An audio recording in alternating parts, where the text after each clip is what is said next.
যে আমাদের সমাজে এক শ্রেণীর আলেম, তারা ওয়াজ নসিহত এবং কথাবার্তায় তারা বিভিন্ন প্রশ্নের সম্মুখীন হলে একটি কথা উচ্চারণ করেন, বলেন, সেটি হলো যে সলাত সলাত মানে হচ্ছে আমরা যেটাকে নামাজ বুঝি, আরবিতে সলাত, ফার্সিতে নামাজ, বাংলা হলো সংযোগ যোগাযোগ প্রচেষ্টা। রসুলের সাথে সংযোগ যোগাযোগ প্রচেষ্টাকেই ফার্সিতে নামাজ বলা হয়, আরবিতে সলাত বলা হয়, ইংরেজিতে প্রেয়ার বলা হয়। তো এখন এই নামাজ সম্পর্কে যখন কথা বলতে যায় তখন এক শ্রেণীর মৌলবী সাহেবরা তাহারা বইলা থাকেন, দেখেন ওয়াজে, যে আপনি যা কিছু করেন, আপনি যত প্রকার গুনাহ করছেন, আপনি সুদ খান, ঘুষ খান, জুলুম করেন, আত্মসাৎ করেন, আপনি জিনা করেন, আপনি আকাম কুকাম যা করেন, আপনি নিরাশ হবেন না। আপনি শুধু 5 ওয়াক্ত নামাজ ঠিক মতো পড়বেন, আল্লাহ আপনাকে মাফ করে দেবে। আমি সেই দিনও এক মৌলানা সাহেবের ওয়াজ শুনলাম ইউটিউবে, এখন তারা খুব ভাইরাল বক্তা, বড় বড় কইতেছে যে ওনারে প্রশ্ন করছে, হুজুর আমি তো জিনা করি, আমি জিনা করে ফেলাইছি একজনের সাথে, হ্যাঁ আমি 5 ওয়াক্ত নামাজও পড়ি, আল্লাহকে আমাকে মাফ করে দিবেন? তখন সে উত্তরে বললেন, ভাই জিনা করছেন, এটা তো গুনাহ হয়েছে, জিনা করলে গুনাহ হয়, যাই হোক আপনি নামাজ পড়েন, যদি 5 ওয়াক্ত ঠিক মতো নামাজ পড়েন আল্লাহ আপনাকে মাফ করে দিবে। এই যে মোম পালিশের একটা বুঝ দিয়া দিল, এটা হলো মোম পালিশ বুঝ। হ্যাঁ, এই মোম পালিশ বুঝ যারা দিল, যে মৌলবী দিল, একই মানুষকে এবং সমাজকে এবং মুসল্লিয়ানে কেরামকে বিভ্রান্ত করছে না? কারণ জেনা যে করছে, সে জেনা করছে ব্যক্তির সাথে, বান্দার সাথে। তো বান্দার সাথে জেনা করলে সেইটা হইল বান্দার হকে গেল, এটা আল্লাহর হকে না। আর সালাত এটা হলো আল্লাহর হক, বুঝছ? তো সালাত হচ্ছে আল্লাহর হক। আল্লাহর হক আর বান্দার হক বুঝতে হবে। আল্লাহর হক কি? সালাত, সিয়াম, হজ, জাকাত, কুরবানি। এই তুমি সালাত, সিয়াম, হজ, জাকাত, কুরবানি যদি না করছো জীবনে, আল্লাহ রব্বুল আলামিন এত দয়ালু, রহমানুর রহিম, গফুরুর রহিম, আল্লাহ রব্বুল আলামিনের দরবারে হাত তুইলা ফরিয়াদ করলা, চোখের পানি ছেড়ে দিলে আল্লাহ মাফ করে দিব। কিন্তু বান্দার হকের বেলায় আল্লাহ মাফ করার আইনই রাখে নাই। কেন? বান্দার হক কি? যেরকম আত্মসাৎ করা, কারো সম্পদ জোর করে আত্মসাৎ, এটা হলো বান্দার হক। জেনা বান্দার হক, জেনা করছো বান্দার সাথে, ঋণ হইছ, টাকা নিছ বান্দার কাছ থেকে, এটা বান্দার হক, বান্দার সাথে মিটাইতে হবে। তুমি একজনের সম্পদ মাইরা খাইছ, এটা বান্দার হক। সুদ খাইতেছ বান্দার সাথে, আল্লাহর সাথে তার কেউ সুদ খায় না, খায়। ঘুষ খাইছ বান্দার কাছ থেকে, আল্লাহর কাছ থেকে কেউ ঘুষ খায় না, বান্দার কাছ থেকে ঘুষ খাইছ। তো ঘুষ খাওয়ার যে অপরাধ, এটা বান্দার থেকে মাফ করতে হবে। আল্লাহ এই আইনই করে দিছে, সুন্নাতুল্লাহ লা তাবদিল, আল্লাহর আইনের কোনো পরিবর্তন হয় না, আল্লাহর আইনের কোনো পরিবর্তন হবে না, আল্লাহর বিধানের কোনো পরিবর্তন নাই। তাইলে আল্লাহ বান্দার হক সেইখানে যাইয়া ধরব। এর জন্য আমার দয়াল মুর্শিদ বাবা জাহাঙ্গীর কেবলাও কাবা বলেছেন, বাবা রে, আল্লাহর হকে আদায় না করার কারণে কোনো ব্যক্তি জাহান্নামে যাইব না। 99.5% মানুষ, মানে 99.5% মানুষ জাহান্নামে যাইব হইল বান্দার হক নষ্ট করার কারণে। তুমি যা ধরা খাইবা হইল বান্দার হকে, কারণ বান্দার হক আল্লাহ মাফ করার বিধানই রাখে নাই। যদি বান্দা মাফ করে দেয় বান্দার হকের বিষয়, তাহলে আল্লাহ মাফ করব। কিন্তু ডাইরেক্ট আল্লাহ মাফ করার বিধানই রাখে নাই। তখন এই মৌলবীরা যে নাকি চুরি কইরা সারা জীবন সম্পদ জমাইল, যে নাকি মজদুরের, লেবারের, কর্মচারীর বেতন ঠিক মতো দেয় না, মানুষের কাজের টাকা মাইরা দেয়, হ্যাঁ সম্পদ জমাইল, যে নাকি মানুষের রক্ত চুইসা সম্পদ জমাইল, যারা নাকি এই যে এখন অভাবের সময়ে যারা সিন্ডিকেট করে, যারা সম্পদ জমা করে, কৃত্রিম কি করে, এই যে মজুদ করে না, তেল মজুদ করে, চিনি মজুদ করে, পেঁয়াজ মজুদ করে, আলু মজুদ করে, চাউল মজুদ করে, কইরাই যে ডিম মজুদ করে, দেখো না কি দাম। এটা তো আল্লাহ তোমাদের অভাবে ফেলায় নাই, অভাবে ফেলাইছে মজুদকারীরা। এই মজুদকারীরা তাদের উদ্দেশ্য হাসিলের জন্য এই মজুদ করে। এই মজুদ করা মহাপাপ। অহনে মৌজুদকারী যদি নামাজ পড়া মাপ পায়া যায়, তাহলে এই শত শত লক্ষ লক্ষ মানুষ তারা খাদ্যের কষ্ট করলো, আমিষের কষ্ট করলো, তাহারা বাসস্থানের কষ্ট করলো না মজুদকারীদের জন্য। তাহলে এই পাপ কে নিব? এটা তো বান্দার হক নষ্ট করছে, বান্দা মাপ করছে। এই সমস্ত মোল্লা মুন্সির সার্টিফিকেট হই না, কথা হই না, আজকে সমাজে নামাজিও বেশি, দুর্নীতিবাজও বেশি। এই সমস্ত মোল্লাগো ওয়াজ শুই না, এই যে বেতনখোর মৌলবী, টাকা দিলেই ফতুয়া ঘুরে যায়, টাকার কাছে বিকা হওয়া মৌলবী যারা, তাদের কথা শুনে আজকে মৌজুদকারী সে মৌজুদের পর মৌজুদ কথা আছে, সে চাইল মৌজুদ করে, চিনি মৌজুদ করে। আর কোরআন বলছে, আল্লাহর হাবিব বলছে, নিত্য প্রয়োজনীয় জিনিস মৌজুদ করাই হারাম ইসলামে। নিত্য প্রয়োজনীয় জিনিস মৌজুদ করা হারাম। আল্লাহর হাবিব বলছে সম্পদ জমা করা হারাম, সম্পদ যে জমা করে সে জাহান্নামে যাইব, হাবিয়া দুজকে যাইব। সূরা হুমাজা, ওয়াইলুল্লি কুল্লি হুমাজাতিল লুমাজাত আল্লাযী জামা আমালাহু ওয়া আদ্দাদা ইয়াহসাবু আন্না মালাহু আখলাদা। যে কি তুমি কি ওই ব্যক্তিটাকে দেখেছ যে ধ্বংসপ্রাপ্ত? কে সে সম্পদ জমা করে এবং দুনিয়া বাঁচিয়া রাখে। এই সম্পদ জমাকারীরা জাহান্নামী। আল্লাহর হাবিব বলছে সম্পদ জমা করা হারাম। সম্পদ জমা না করলে উপকারিতা কি? জগতে কোনো মানুষ না খায়া থাকবো না, জগতে কোনো মানুষ বাসস্থানের অভাবে ভুগবে না, জগতে কোনো মানুষ পোশাক আশাক এই বস্ত্রের অভাব থাকবে না, জগতে কোনো মানুষ বিদ্যার অভাবে পড়বে না, যে অর্থের অভাবে পড়তে পারে না, এই পরিস্থিতি তৈরি হবে না। এর জন্য দিন ইসলাম পৃথিবীর সর্বশ্রেষ্ঠ ধর্ম, শান্তির ধর্ম। কেন? কারণ দিন ইসলাম হচ্ছে পৃথিবীর সর্বশ্রেষ্ঠ মানবতার ধর্ম, মনুষ্যত্বের ধর্ম, যেখানে সম্পদ জমা করাই হারাম, যেখানে ধনী গরিব সবাই এক কাতারে বসবে, আমির ধনী একখানে বসে খানা খাবে, সমস্ত কিছু করব।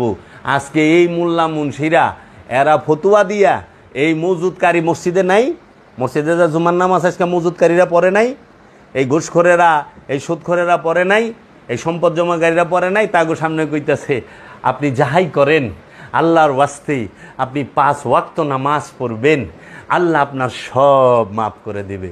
তখন এই সুরেরা আরও বাইরে যায় যে জিনা একটা করছি সমস্যা কি, আল্লাহ তো মাফই করে, আরও 5টা করি। আরে 1000 কোটি টাকা জমাইছে মজুদ করে, আরও 10,000 কোটি টাকা জমাই, আল্লাহ তো মাফই করে। হুজুর মাফ করুন কেমন? আমাদের ট্রাভেলসের থেকে এবার আল্লাহর ঘরের দিকে যাত্রা হচ্ছে হজের, আপনারা যদি আমাদের ট্রাভেলস থেকে যান আল্লাহ আপনার হজ কবুলও করতে পারে, আসেন আমাদের ট্রাভেলস থেকে যান। কি ইসলামী হালাল ট্রাভেলস নাম দেয়া দিছে, ইসলামী হালাল ট্রাভেলস থেকে মক্কা মদিনায় গেছেন, চুরে গুইরা আয়া সব মাফ করে লই আইছে।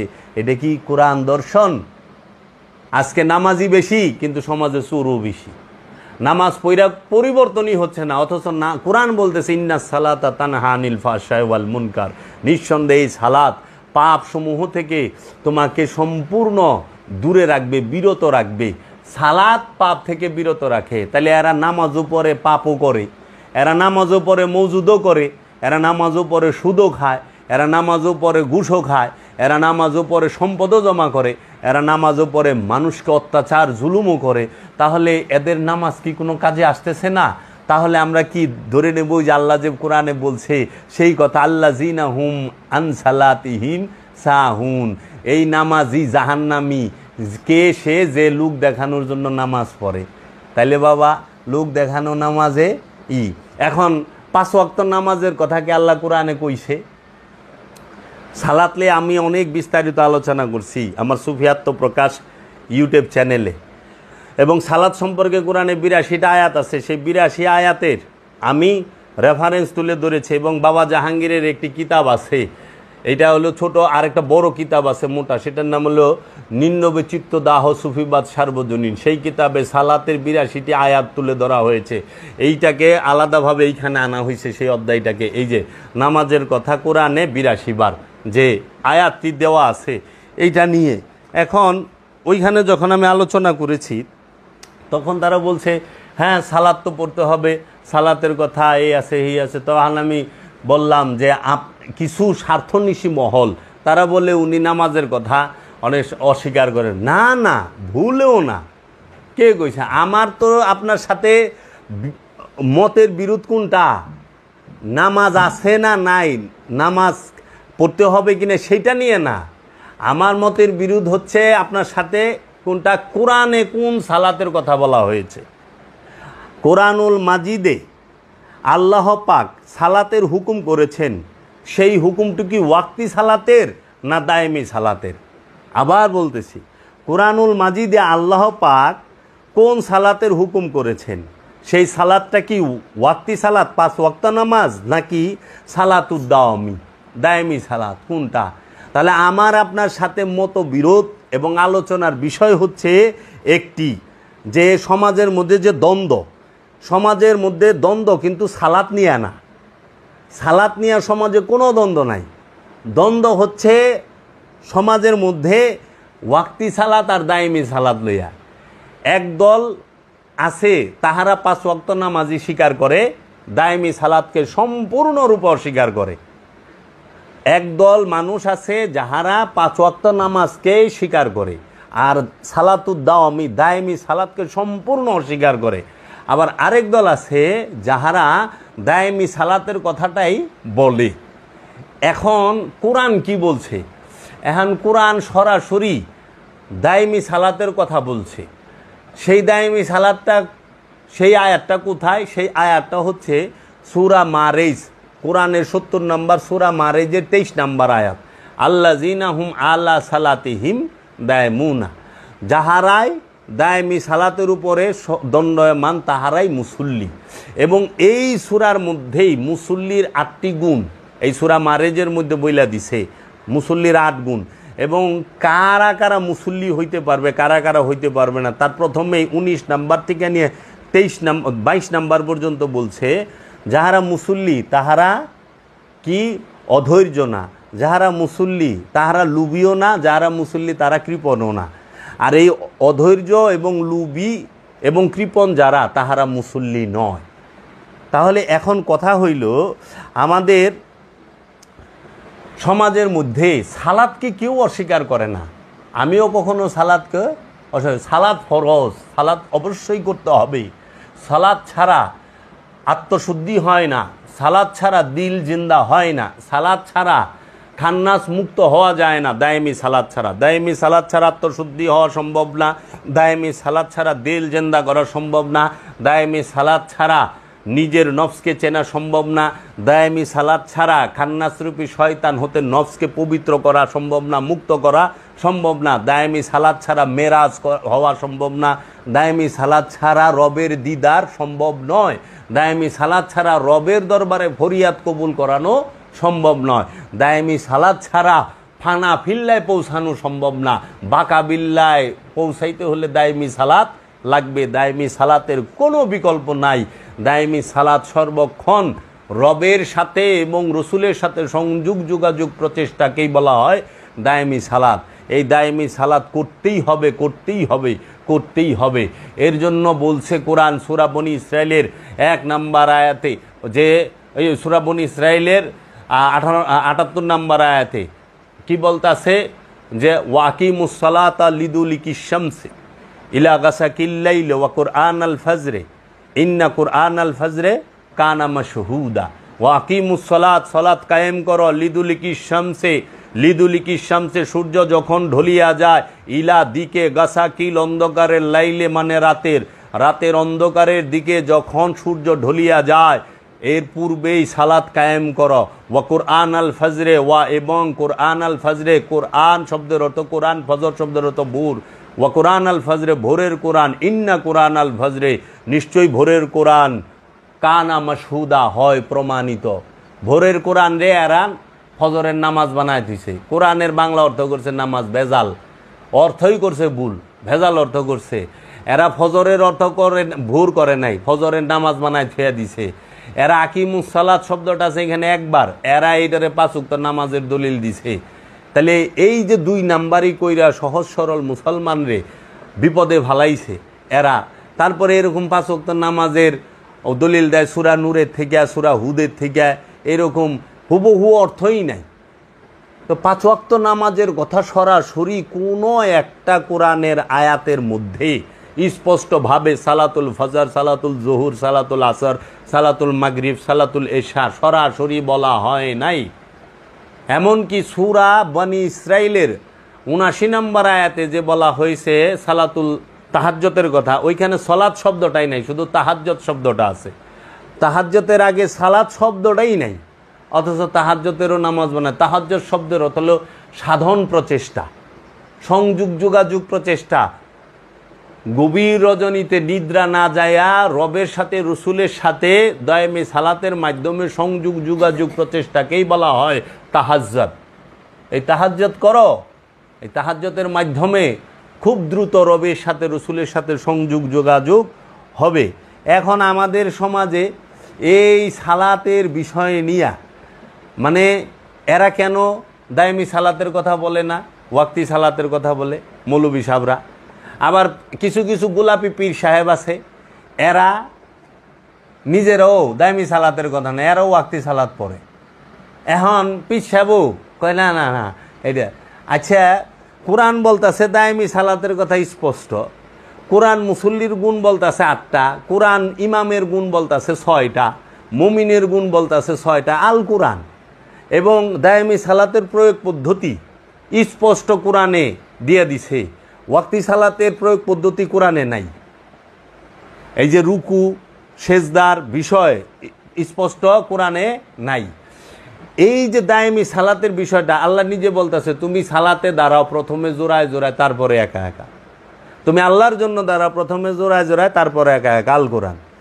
তারপরে কইতেছে তুমি রুকু করো রুকুকারীর সাথে, প্রথমে জোড়ায় জোড়ায়, তারপরে একা একা।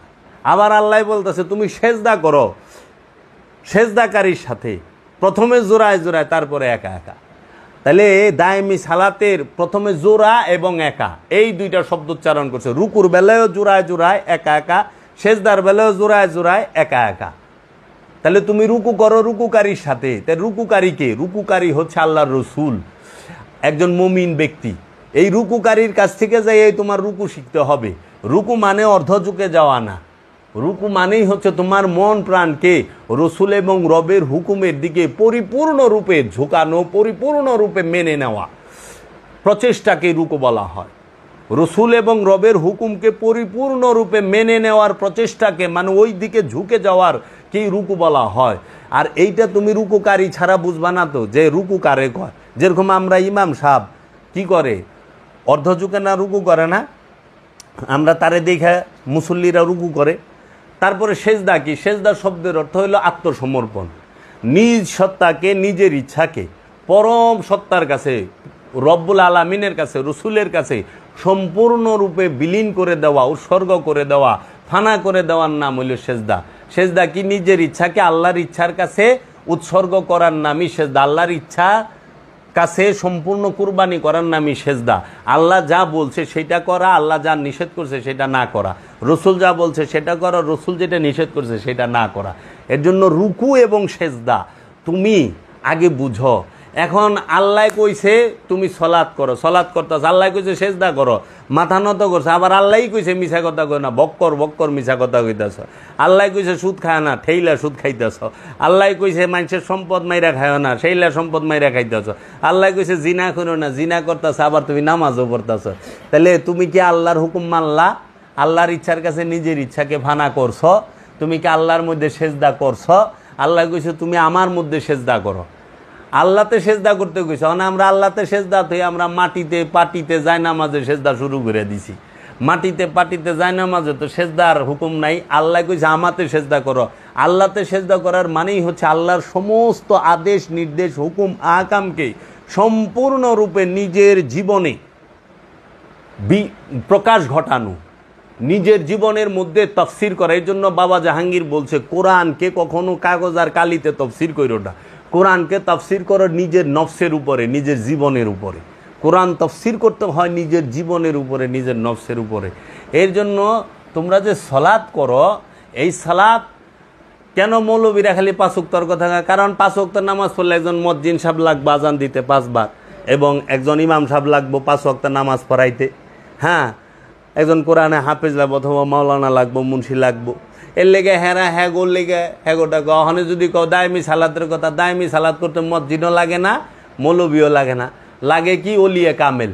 ওলিয়ে কামেল ছাড়া দায়মি সালাত হবে না। ওলিয়ে কামেলের কাছে মুরিদ হইয়া দায়মি সালাত করতে হবে। আল্লাহর কামেল অলির কাছে বায়াত গ্রহণ করে অথবা আল্লাহর কামেল অলির সনদপ্রাপ্ত খলিফার কাছে বায়াত গ্রহণ করে দায়মি সালাত করতে হবে। এখন আল্লাহর অলিরে এর লেগা এই সমস্ত ভণ্ড কয় মৌলবীরা কেন? কারণ ওনারে খারাপ না বানাইলে তো হেরা ভালো হয়ে পারে না। আল্লাহর অলিকে যদি খারাপ না বানায় পারে তাহলে মোল্লা তো ভালো হয়ে পারে না। এলে মোল্লা দেখায় কি আমি বলে উসিলা ধরবেন না, উসিলা যাওয়া শিরিক বেদাত, হ্যাঁ ওই ওনাদের অলির দরবারে যাইবেন না, এগুলা না যায় হারাম, আল্লাহর কাছে চাইবেন। এখন কথা আহে এহেনে যে উনি যে কথা কইল উনিও তো পীর হয়ে বইছে, উনি পীর হয়ে বইছে না। যদি আল্লাহর কাছে সরাসরি চাই তাহলে আপনার কাছে ওয়াজ শুনুম কে? আল্লাহ আমাকে ফেরেশতা দিয়ে ওয়াজ করাইব অথবা আল্লাহ নিজে ওয়াজ করে শুনাইব না? মানে মৌলবী সাহেব তো মসজিদ উসাসি আল্লে হ্যাঁ আমাকে সামনে পীর হয়ে বইছে, হ্যার হুকুম মতো চলন লাগবো, হ্যার কথা মানতে হইব, হ্যাঁ ওয়াজ করবো 3 ঘন্টা সামনে বয়ে থাকান লাগবো, তাহলে হ্যাঁ অঘোষিত পীর।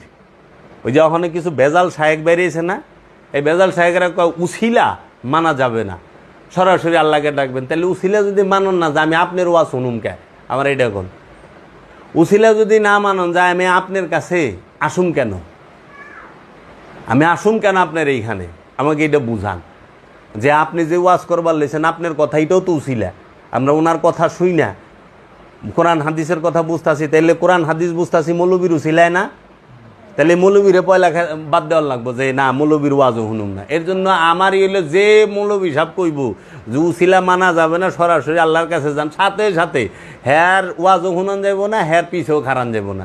কারণ নামাজ পড়বার গেলে ইমামের উসিলা লাগে। ইমাম সাহেবকে আগে আল্লাহু আকবার, তারপরে মুসল্লিকে আল্লাহু আকবার। কে ইমামের সাথে কইবেন আল্লাহু আকবার, কিংবা ইমামের আগে কইবেন? উসিলা মানবার যাবেন কি আপনি? ইমামও তো নামাজের মধ্যে উসিলা খাড়ায় রয়েছে, মুসল্লির উসিলা দুইটা হয়ে যায়, একটা হলো সামনে ইমাম বেহাজাল ইমাম, আর তার আগে হইলো কাবা। তাহলে দুইটা উসিলা মুসল্লির লেগে, একটা হলো ইমাম আর একটা হলো কাবা। আর ইমামের উসিলা হলো একটা রবকে সেজদা করা, সেটা হলো কাবা। আপনারা করলে কুরু কুরু, আমরা করলে মাকরু। হ্যাঁ, আল জুনা তুল নাই গুনা, জুনা খাইলে গুনা নাই, আরবিতে গুয়ে দেয়। কারণ পোলায় ডাব চুরি করে খাইছে, মানে মাইসে তো ধরছে যে আপনার পোলায় ডাব খাইছে, নারল খাইছে আমার গাছের। কয় কি নারল খাইছে, জুনা খাইছে না করা খাইছে? কয় বেপদে ভরে গেছে, কোনটা কইব? আবার না কোন ফতুয়া দিয়ে দেয়, কয় স্যার হুজুর জুনা খাইছে, জুনা নারল পাইরা আপনার পোলা কালকে রাখতে আমার গাছের থেকে ডাব খাইছে। হুজুরের পোলা জুনা নারল পাইরা খাইছে, হুজুরে কি করবো? বাসনের লে ফতুয়া দেয়, আল জুনা তুল নেই গুনা, জুনা খাইলে গুনা নাই। কথা কয় না কে? ঠিক ঠিক কিনা বলেন? কয় ঠিক। জুনা খাইলে গুনা নাই, হেরা করলে সব ঠিক আছে, খালি অলি আল্লাহ বেলাই এগো ঝামেলা। এর জন্য দায়মি সালাত করতে হবে, দায়মি সালাতের বিকল্প নাই। তাই সমাজের মধ্যে দ্বন্দ্ব হচ্ছে কিসের? দ্বন্দ্ব হইলে একটার, সেইটা হইল কি যে ওয়াক্তি সালাত না দায়মি সালাত। কোরআনে কোন সালাতের কথা আছে? কোরআনে আছে দায়মি সালাতের কথা, কোরআনে আছে দায়মি সালাতের প্রয়োগ পদ্ধতির কথা, কোরআনে আছে দায়মি সালাতের কথা, কোরআনে সর্বক্ষণ সালাতের কথা আছে। কারণ ওয়াক্তি সালাতের কথা থাকবো কেমনে রে বাপ? কারণ 1450 বছর আগে ঘড়ি ছিল না, এই সময় বুঝবো কেমনে? 5 টাইম কয় সূর্য দেখা। আরে এগো তো ধারণাই কম। এমনও রাষ্ট্র আছে পৃথিবীর, নরওয়েতে যান 24 ঘন্টার মধ্যে সূর্য ডুবে না, এমনও রাষ্ট্র আছে। আবার এমনও রাষ্ট্র আছে সারাদিনটা 24 ঘন্টায় 2-4-6 ঘন্টা সূর্য চোখে দেখে। তাহলে যেই দেশে আন্ধার হয় সেই দেশের মানুষ ফজর জোহর কেমনে নির্বাচন করব? আবার যেই দেশে সূর্যই ডুবে না হেরা কেমনে নির্বাচন করবে? এখন ফজর না মাগরিব না কি রাইতি তো হয় না, তাহলে ওই আয়াত কি খাটে?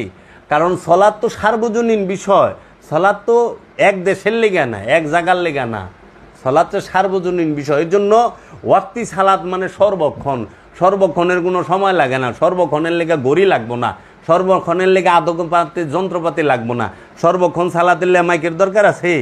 এখন আমি যদি কই অহনে না আপনারা মাইকে আজান হই না, নামাজের ওয়াক্ত হয়েছে, দৌড়ে মসজিদে যান। 1450 বছর আগে মাইকা ছিল, কোনো সাহাবি মাইকে আজান দিছে? দেয় নাই তো। তাইলে মক্কায় আজান দেওয়ানোর ক্ষমতা ওই ছিল ওই সময় সাহাবি গো? পারে নাই তো। সর্বপ্রথম যে আজান দেয় একটা মানুষ চিল্লে আজান দিলে কতটুক দূরে যায়? তাইলে এই মদিনার আশেপাশে মক্কার আশেপাশে যে সাহাবাই কেরামরা ছিল তারা কেমনে সালাত করলো? ওয়াক্তিটা কোন সময়? কয় সূর্য দেখে। কয় সূর্য?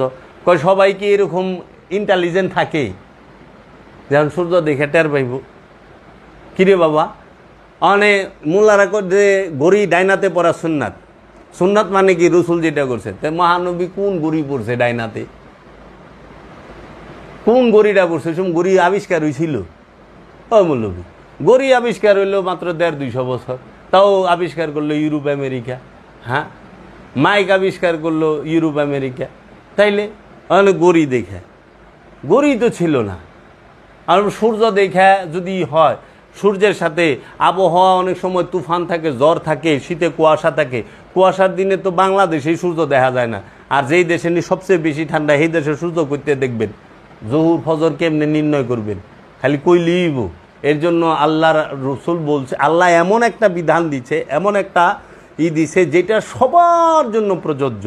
যে জমিনের উপরে আছে তার জন্য প্রযোজ্য, যে জমিনের মধ্যে আছে তার জন্য প্রযোজ্য, যে অন্ধকার আছে তার জন্য প্রযোজ্য, যে আলোতে আছে তার জন্য। সেটা হলো দায়েমি সালাত, সর্বক্ষণ দায়েমি সালাত। রবের সংযোগ যোগাযোগ থেকে বিচ্ছিন্ন হওয়া যাবে না। এর জন্য আল্লাহ কইছে প্রতিটা মুহূর্ত তোমরা তোমাদের কলবে আমার জিকির জারি রাখো। আল্লাহর জিকিরেই কলব প্রশান্তি লাভ করে, অন্তর প্রশান্তি লাভ করে। এর জন্য আমরা যেন এই বিষয়গুলো যথেষ্ট নেই, আর এই খপ্পরে যেন না পড়ি। তুমি যাহাই করো, খালি 5 ওয়াক্ত নামাজ ঠিক রাখো, সব গুনাহ মাফ করে দেব। এই পাইকারি কথা কোরআনে নাই। কারণ হক দুইটা, বান্দার হক, আল্লাহর হক। বান্দার হক নষ্ট করলে আল্লাহ মাফ করে না, আল্লাহর হক শুধু আল্লাহ মাফ করে। আর বান্দার হক যদি বান্দা মাফ করে, আল্লাহও মাফ করে দেয়। এর জন্য 100 ভাগ মানুষের মধ্যে 99.5% মানুষ জাহান নামে যাইব হইল বান্দার হক নষ্ট করার কারণে, বান্দার হক আমানত খেয়ানত করার কারণে। এর জন্য বান্দার হক নষ্ট করে 5 ওয়াক্ত নামাজ পড়লেও কোনো লাভ নাই, কোনো লাভ নাই। বান্দার হক ঠিক রাইখা সালাত কইরও লাভ আছে। এর জন্য আমি আলেম সমাজের প্রতি আহ্বান রাখুম, আপনারা সত্যকে মিথ্যার সাথে মিশ্রণ করিয়েন না। আপনার সত্যরে ঢাইকা রাখেন না। সূরা বাকারার 42 নম্বর আয়াত। কেন? বান্দার হকের ওয়াজ বান্দার হকেরটাও কইরেন, আল্লাহর হকেরটাও আল্লাহর হকের বেলায় কইরেন। সালাত পইরা সালাত জান্নাতের জন্য না। সালাত পইরা জান্নাতে যাইবে এই দলিল সারা কোরআনে কোথাও নাই। সালাত হচ্ছে পবিত্রতা অর্জনের জন্য। সালাত করে কলবকে পবিত্র করতে হয়, সালাতের মাধ্যমে নফসকে পবিত্র করতে হয়, সালাতের মাধ্যমে অন্তরকে কলবকে পবিত্র করতে হয়। খান্নাস মুক্ত করার মহা ফর্মুলা, মহা ঔষধি হচ্ছে সালাত। সেটা দায়েমি সালাতের দ্বারা নিজের নফসকে পবিত্র করতে হয়। পবিত্র হইলে সেই পবিত্র নফসই হয় নফসে মুতমাইন্না। সেই পবিত্র নফসকেই আল্লাহ ডাইকা বলে, ইয়া আইয়াতুহান নাফসে মুতমাইন্না ইরজিই ইলা রাব্বিকা রাদিয়াতাম মারদিয়া ফাদখুলি ফি ইবাদি ওয়াদখুলি জান্নাতি। তুমি আমার জান্নাতে প্রবেশ। তাহলে জান্নাতে যাইব নফসে মুতমাইন্না। 5 ওয়াক্ত নামাজে জান্নাতে যাইব, সারা কোরআনে কোনো হানে নাই। 50,000 বছর নামাজ পড়লে জান্নাতে যাইব, সারা কোরআন হাদিসে কোথাও নাই। কারণ নামাজ এজিদও পড়ছে, নামাজ মীর জাফরও পড়ছে, নামাজ মীর কাসিমেও পড়ছে, নামাজ মীর সাদিকেও পড়ছে, নামাজ এইরকম বহুত পড়নেওয়ালা আছে, জুলখাইশও নামাজ পড়ছে। কিন্তু আল্লাহর হাবিব কইছে এইরকমভাবে ধর্ম থেকে বাইরে যেরকম ধনুক থেকে তীর বাইরে যায়। মুনাফিকরাও নামাজ পড়ে, কোরআনটা একটু খুইলা দেখেন। এইখানেই রাখলাম, আমি আবার আসব কিছু আলোচনা নিয়ে।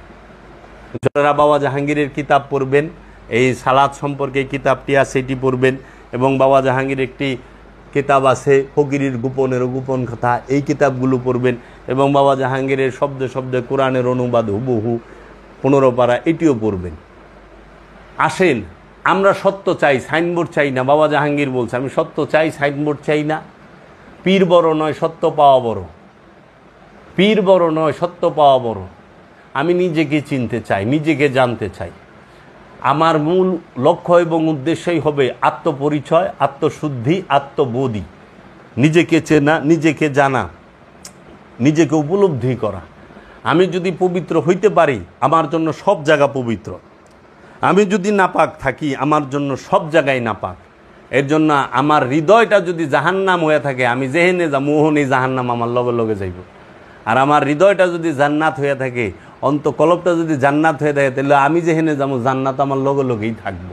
এর জন্য জান্নাত জাহান্নামের জান্নাতের লোভ আর জাহান্নামের ভয়ে যেন আমরা ইবাদত না করি, আমরা আল্লাহর মহব্বতে, আল্লাহর রসুলের মহব্বতে যেন ইবাদত বন্দিগি করি, আত্মপরিচয়ের জন্য, আত্মশুদ্ধির জন্য। আসসালামু আলাইকুম ওয়া রাহমাতুল্লাহি ওয়া বারাকাতুহু। দয়াল বাবা জাহাঙ্গীর।